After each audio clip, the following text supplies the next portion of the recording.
सन 1912 में जब टाइटैनिक समुद्र में उतरा तो दुनिया ने इसे एक चमत्कार माना। ये सिर्फ एक जहाज नहीं था, बल्कि इंसानी इंजीनियरिंग का सबसे बड़ा करिश्मा था। बेलफास्ट के हारलैंड एंड वुल्फ शिपयार्ड में बनाया गया ये विशाल जहाज उस समय की सबसे एडवांस टेक्नोलॉजी का प्रतीक था। लेकिन इसकी सबसे बड़ी पहचान थी अनसिंकेबल शिप का खिताब। ये विश्वास कैसे बना कि टाइटैनिक कभी नहीं डूब सकता? इसके पीछे था टॉमस एंड्रयूज का रेवोल्यूशनरी डिजाइन। जहाज में 16 वाटर टाइट कंपार्टमेंट्स थे, जो 15 बल्क हेड्स से अलग किए गए थे।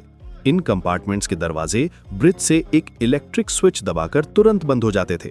सोचिए, अगर कोई दो सबसे बड़े कंपार्टमेंट्स भी डैमेज हो जाएं, तो भी पानी सिर्फ उन्हीं हिस्सों में भर जाएगा, बाकी जहाज सेफ रहेगा। डबल बॉटम डिजाइन भी इसकी सुरक्षा को और मजबूत बनाता था। व्हाइट स्टार लाइन की मार्केटिंग भी कमाल की थी। उन्होंने कहा था, as far as possible these vessels are design to be unsinkable.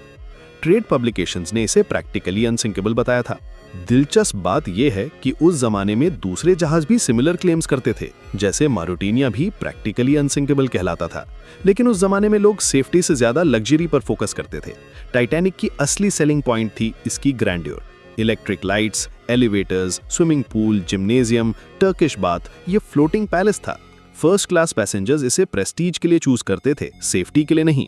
Victorian style के ऑप्युलेंट कैबिन्स और फाइन रेस्टोरेंट्स इसे दुनिया का सबसे लग्जूरियस जहाज बनाते थे। मैरीटाइम रेगुलेशंस भी उस समय आउटडेटेड थे। टाइटैनिक में एक्चुअली रिक्वायर्ड से ज्यादा लाइफ बोट्स थे, लेकिन फिर भी सभी पैसेंजर्स के लिए काफी नहीं थे। डिजाइनर्स को लगता था कि ज्यादा बोट से डेक क्लटर्ड लगेगा और फर्स्ट क्लास पैसेंजर्स की कंफर्ट में बाधा आएगी।